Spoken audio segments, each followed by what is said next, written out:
Hey everyone, we are live. It's Wednesday and it's Closing Show Live Day. So thanks for joining us. If you got the ping, don't know what this is, the Closing Show Live is a weekly live show featuring the people of Proposify, sales stars in the trenches, and revenue leaders. The Closing Show Live is hosted by me, Nadia Milani, VP of Marketing at Proposify. Every week we discuss the challenges we're facing and the no BS lessons we've learned so you can crush your close rates. The Closing Show Live is brought to you by Proposify. Get consistency, control, and visibility into your proposal process. Start your 14-day trial today at proposify.com. Some housekeeping before we get started. First of all, we took a 1-week break. So we were supposed to have Doug George last week, but he wasn't feeling well. So Doug George, hope you're feeling better today. So we took a 1-week break. But happy to be back live today. If you are joining us live, just a couple of things to keep in mind. Sometimes the live will freeze. It happens on LinkedIn once in a while. Just press pause and then play again, and you'll come right back. You can catch the recording on Proposify's LinkedIn page or at proposify.com. So if you want to watch the recording, just go back onto Proposify LinkedIn page and you'll see it right there.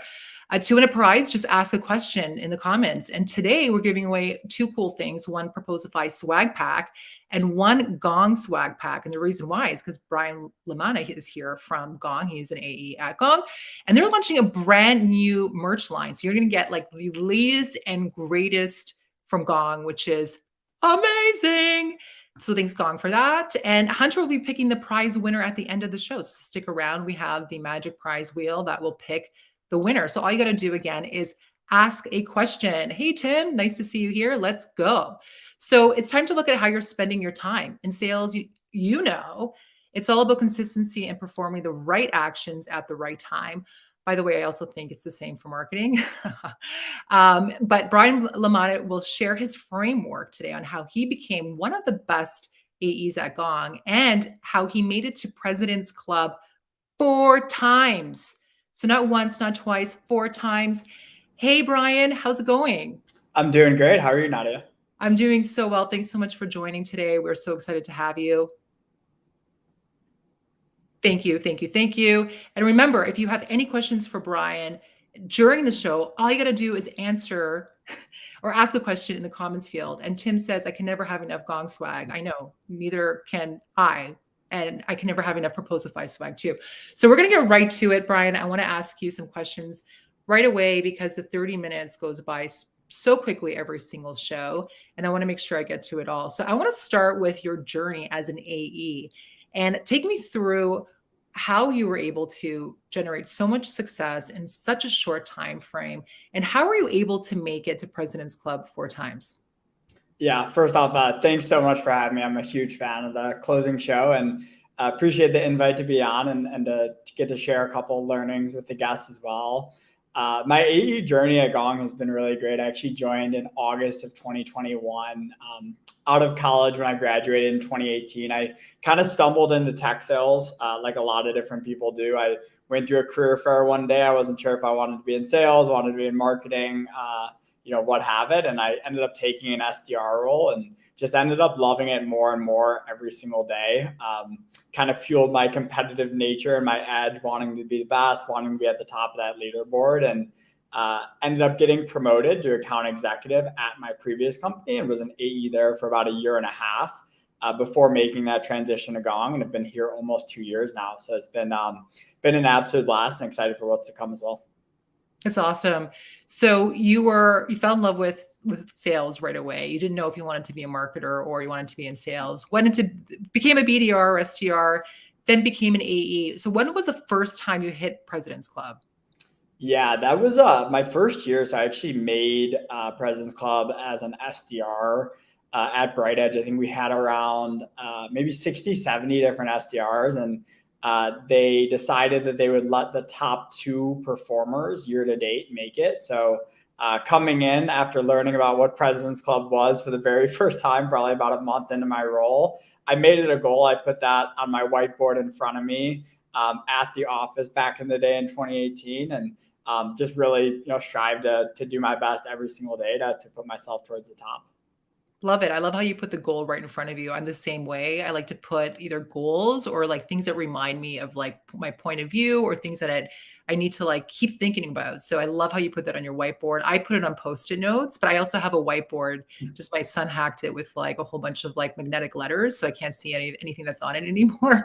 But that's really great. So I want to understand like what do you think contributed most to your success? So what contributed most to really hitting those goals?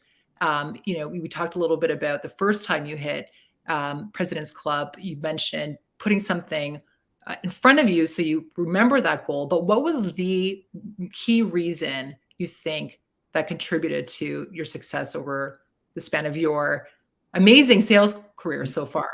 Yeah. So it's a really great question. I think the important thing to note for all the other SDRs out there, the AEs, the aspiring sellers, is there's no silver bullet when it comes to sales. It's really about doing everything and putting your best in each and every day. But one of the biggest things I attribute my success to, it is time management. It's how I go about my day.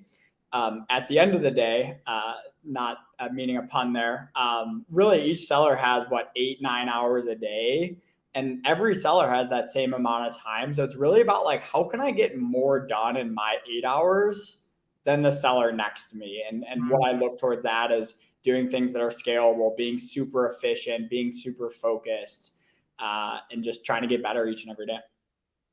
I love how you mentioned that because it took me years, years to learn that about really being intentional with my time and using my day, the same 8 hours that you mentioned that like everyone has, and really making it work in my favor. So take me through a little bit about your framework of like, how do you make sure you're doing the right things at the right time?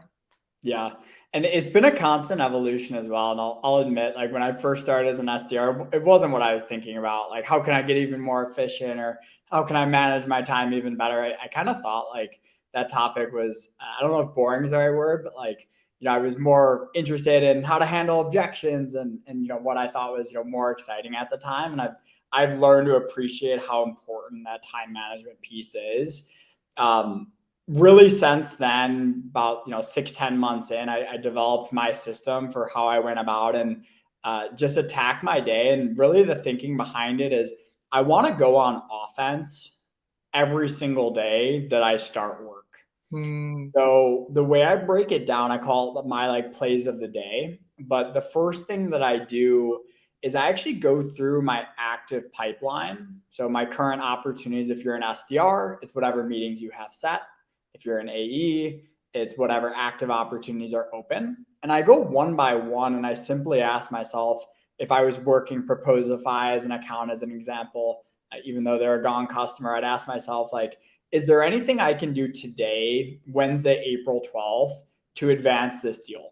Right? Maybe it's send Nadia a case study ahead of our meeting on Friday. Yes. Maybe it's confirm a meeting with Scott ahead of a meeting next week, right?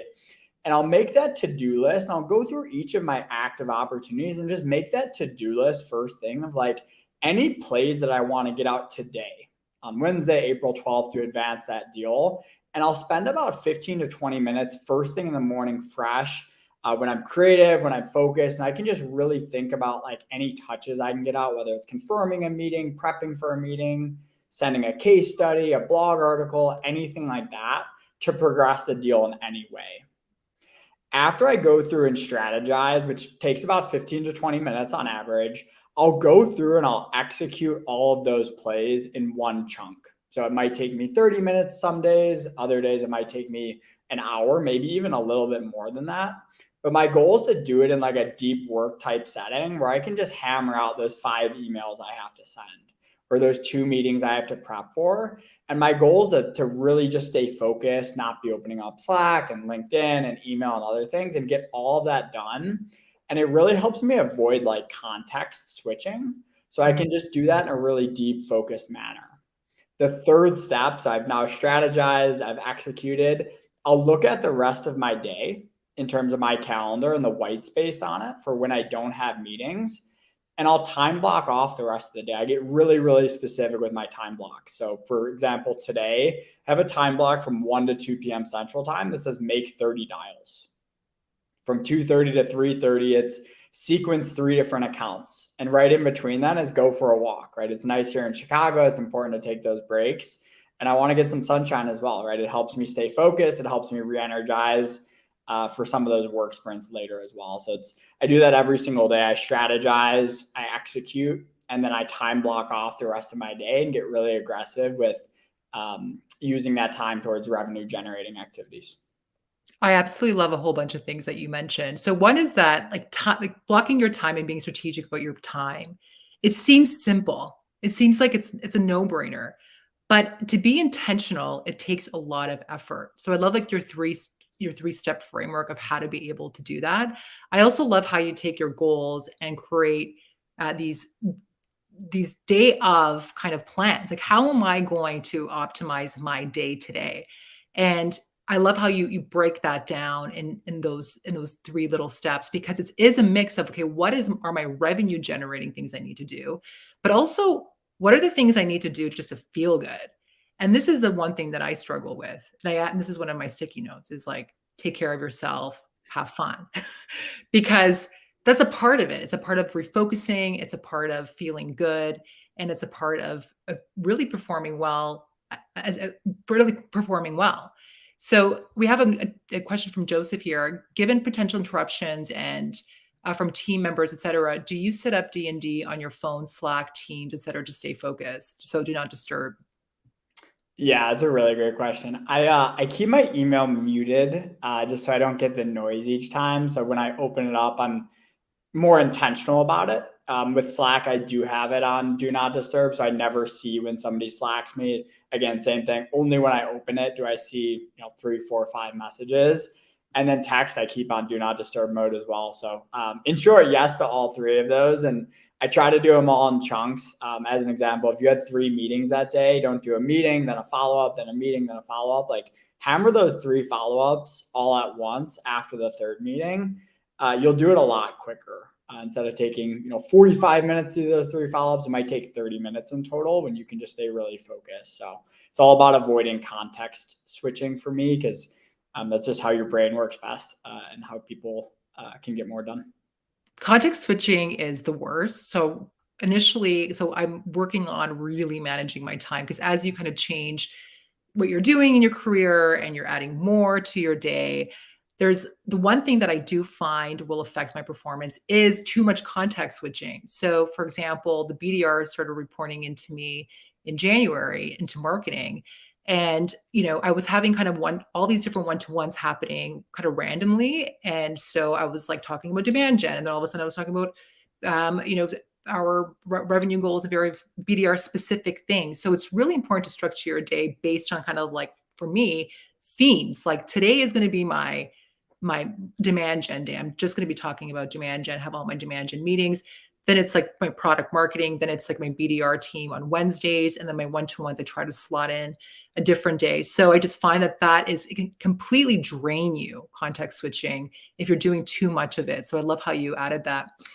Okay, so next question on my list is really around, take me through, like, before you established this 3-step framework, like, what were you doing and how was it affecting your day? Like, what was it before and why did you end up establishing your day that way? Or was it always like that for you, Brian? Yeah, it definitely was not always like that. I love the question as well. I would say it's just pretty much the opposite. It just wasn't intentional. And what I mean by that is I would start the day, I'd peel back and open up my laptop, and I'd be like, I had things in my head of like what I needed to do that day, but where I started was probably looking at like a Salesforce dashboard, seeing where I was ranked versus everyone else. I passively, comb through my emails. I'd open up Slack, I'd open up LinkedIn, and then 30 minutes goes by, and I'm like, crap, it's 8:30 now, and I have so much to do for the day, and then things just get busier typically as well. Like, as the day goes on, more people are coming online as well. I have a lot of colleagues out west as well, so doing that first thing just helps me be a lot more efficient. But yeah, I just felt like I was more reactive in the beginning, and maybe those hour of plays, which prepping for 2 calls, sending 5 emails would take me 2 hours to do later, like while having a million distractions. But if I did it first thing in the morning, it would just take me an hour or so. Some of the things I learned at a later date, but definitely did not learn that right away. Yeah, knowing like when you perform your best is really important too. Like I do most of my thinking in the morning, so I have like my thinking blocks like super early actually. Like sometimes ridiculously early. Like sometimes I'll wake up like between 5 and 6 a.m. and that's kind of where I do my core thinking. Whether it's like, either publishing something or if I need to build something for like a board meeting or something, I find like that for me is the best time.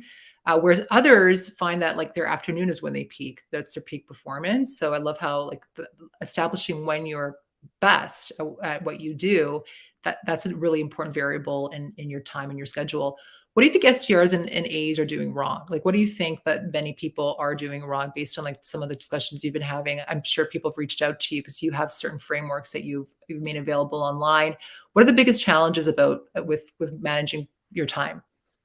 Yeah, it's a great question. I give a presentation to people at Gong that join the company for like an onboarding session around this exact topic, actually, which is time management and like how you go about and attack your day.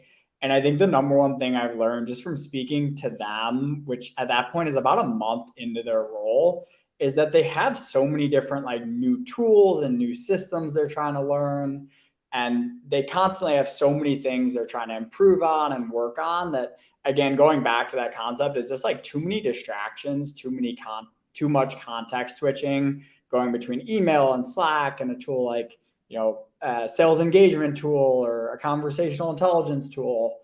So it's just a lot of different switching, and I think it just at the end of the day it makes it take longer to get work done that shouldn't take that long. Each follow up should only take 5 minutes, unless you have a million things going on in the background as well. So just staying really, really focused, and if a prospect or active opportunity sent you that email, you do want to respond as quickly as possible. But if it's not absolutely urgent, could you do maybe a group of them later? 45 minutes later in a 30-minute block, and do them all at once, versus doing them one off throughout the day. I totally feel like I need you to do like a time audit for me. I think I would fail. You just be like, this is all wrong, Nadia. You need to like rejig. I'm working on it, but I just feel like listening to you, I still there's more work to be done. Tim asks, what does a typical action plan look like for you when you're strategizing about how you're going to attack your revenue generating activities? Can you give us more details on that? Yeah, so I great question, Tim, and appreciate you joining as well. I kind of taking a step back, and I love, Nadia, what you shared as well, from like, if you're being audited, like if you could detach yourself from what you're doing and just like audit your own self for a day and like what you're doing over the course of like 9 hours, like you would probably start to realize things that you're doing, having that like third party perspective that could be done a little bit more efficiently. And one of the things I did when I kind of zoomed out was I thought about like, realistically, like 80% of my time should probably fall under two buckets, and it's either advancing pipeline or creating pipeline. The other 20% can go towards admin or internal meetings or skill development, things like that. But like as much time should fall into one of those two categories. So Tim, in terms of like my action plan and strategizing for the day, I'll pull up a CRM report like Salesforce or HubSpot, or I'll look through Gong's deal boards, and I'll just go through those opportunities one by one. And I'm always looking at when my next meeting is, and if there's anything I can do between the two meetings. So if I had a meeting with them 2 days ago on Monday, and I want to have another meeting till Friday, is there some sort of touch I could do on Wednesday today to advance that deal in some capacity? And I think the thinking behind it is the people we sell into, they're our number one priority, trying to close that business, trying to, earn them as a customer. But for them, it's probably their like 30th priority, right? They're not constantly thinking about Tim or, close factor in your case, right? They're thinking about a million other things that they have to do. So anything that you can do to stay top of mind, even just for a minute or two, to pop in their email inbox, think of you in a favorable light, is a win, right? So it could be you sending over a case study.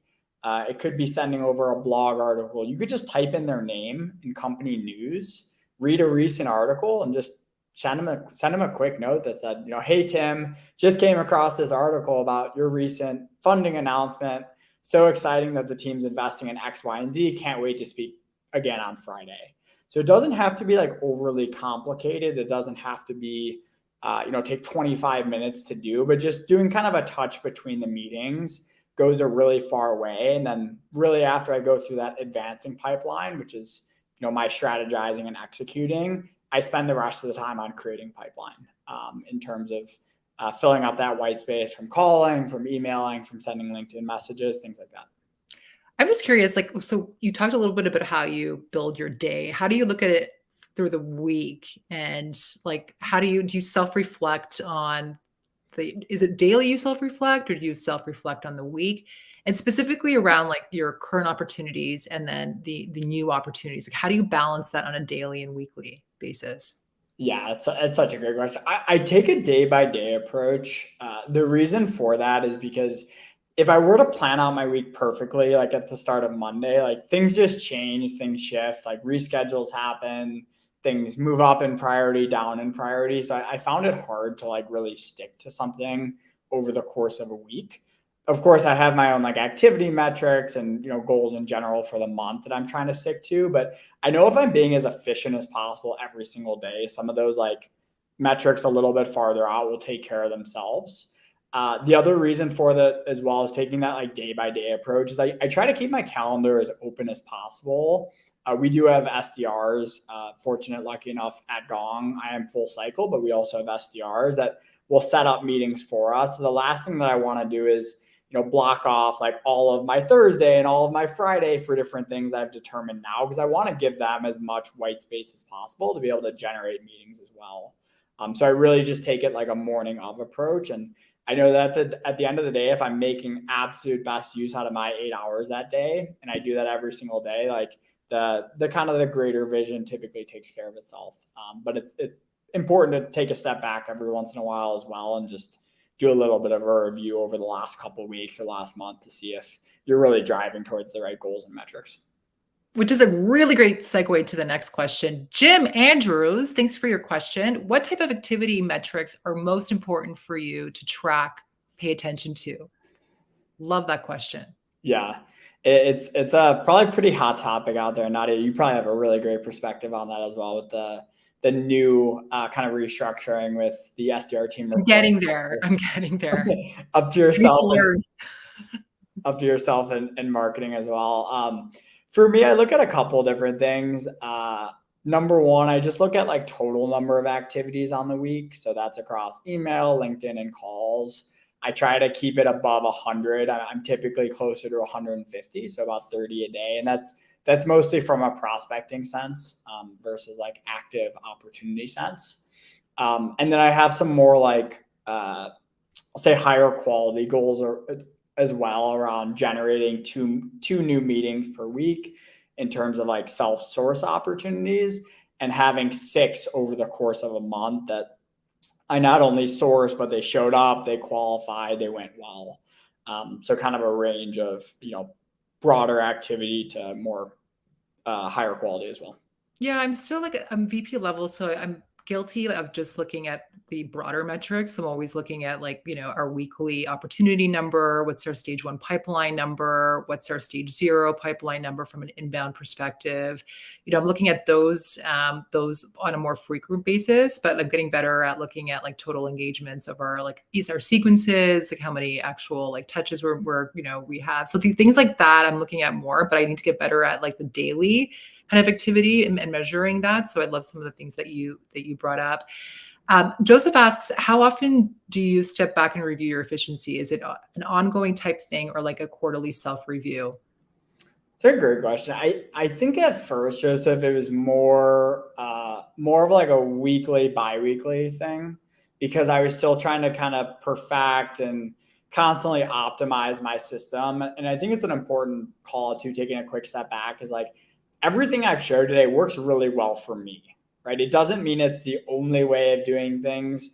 I'll even go as far to say it doesn't mean it's the best way of doing things. I just think it's really important that every seller has their own system that works for them, gives them the confidence, gives them the inspiration as well. So I would look at it more weekly, bi-weekly. And then once you're really comfortable with something that works really well for you, at this point, I look at it more monthly or quarterly, just kind of in review, thinking about hey, is there anything I could be doing even more efficiently? Are there more templates I could have created to, send emails faster? Are there, different case studies to save to make those emails quicker, things like that.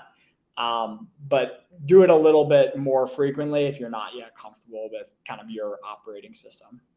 Yeah, I love that. As a team, we have our weekly team meets where we kind of look at our main KPIs and goals, and then we have our one-to-ones where we have a self-reflection on that, like what do we do well in the last week, and then as a leader of the team, I do reflection emails on a weekly basis. What I do is try to connect the dots in the one-to-ones and the team meetings and what I'm hearing not only from everyone on the team, but what I'm hearing from the prospecting side, the customer side, and just common themes. Because I find like sometimes I find like sales teams specifically, they're kind of by themselves. I mean, they're connecting with other people on their team, but I find that like by leading the team and connecting those dots, and what I'm hearing helps kind of figure out where are we as a team, what are the things that we can be better at, not only individually but as overall as a team. How can marketing support the BDRs better, and vice versa. So Laurel asks, how many personas at Gong? Can you share this? I don't know if it's proprietary information. We're sequencing how many touches for purely cold outbounding. Yeah. Well, great question. I don't know if I can share, but I'm going to share it anyways. We're good partners with Proposify. We got a good group of 100 or so people here. There's a couple different. So our main one is sales. So in terms of like titles, chief revenue officer is typically the main like economic buyer, decision maker. Then there's, a VP of sales, a director of sales, could be a manager of sales.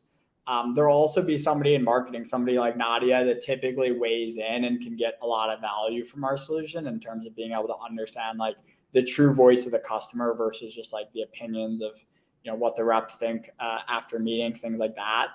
And then a little bit as well from our product side. So organizations that are scaling quickly are getting feature requests, are getting product feedback.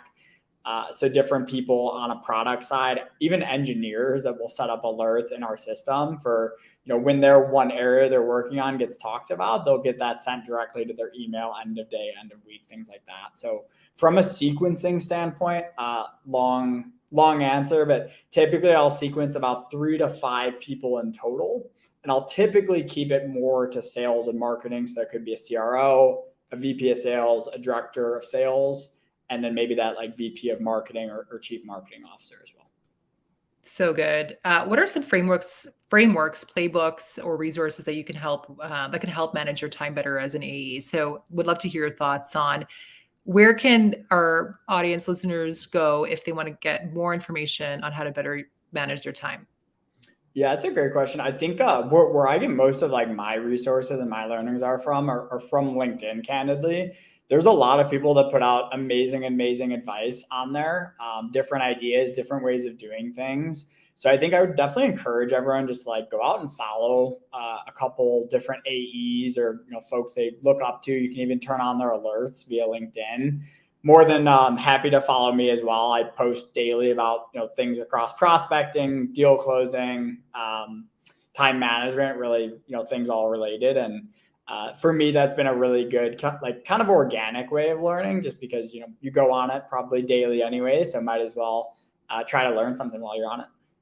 Love it. Laurel says, so interesting. Thank you, Ari. The buying personas, selling to chief security officers can feel so tough. I was in cloud services, IT solutions, so I totally feel the struggle. I just find like they get more, it's more detailed and super technical. I felt like that marketing to any security officers and chief security officers or IT professionals, like there's a lot more technical details that are involved in the comms, but I totally feel your pain, Laurel. So I can't believe it's almost a time, Brian, but I wanted to know what's one thing you want people to remember from this chat. We talked a lot about the top 3 things that people can do, or our listeners can do to start managing their time better. But if there's one thing to remember, what would it be? First off, I can't believe it's been 30 minutes already. It's flown by and been so fun as well. I'll say just know yourself. I think people work best in like work sprints. There's a lot of research out there. People do their best work in like a 60-minute or a 90-minute stretch. So think about like the tasks you're doing every single day that maybe you're kind of jumbling throughout your day, and try doing them in more of like a chunk or a block. Things like strategizing and executing your plays, versus taking a little bit more of like a reactive or I'll say scrambled approach to things. Amazing. So all of the questions we will reach out. Do we have time for one more? What time is it? We have, yeah. So Justin asked a different question this was great. How do I sign up for other sessions? Oh, never mind. I've actually read it before. I'll let you know, Justin. I'm going to DM you right after this closing show live. So thanks so much for joining us, Brian. We have the prize wheel. Hunter, you want to roll the prize wheel? We're going to give away Gong swag and Proposify swag. Absolutely. Hunter's our BDR, by the way, BDR extraordinaire. But he hit 186% of his target in March. Just want to let everyone know that. And I think we need to just do an episode with Hunter on how we did it. This is why people really came.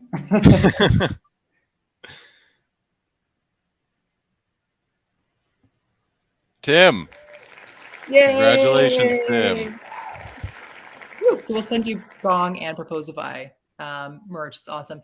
So thank you again for joining us today. Brian, you were amazing. Join us next week. We have a special closing show live. We are going to get deep into the sales marketing alignment conversation. We're gonna have Chris Walker joining us, the Chris Walker. We're gonna talk about how to really hit your revenue goals. I can't wait. I'm actually kind of nervous. It's the first time I'm a little bit nervous. So if you just want to see me be nervous on Closing Show Live, come join us on Tuesday. I'm interviewing the Chris Walker. Thanks for joining us. See you soon. Bye for now. Take care.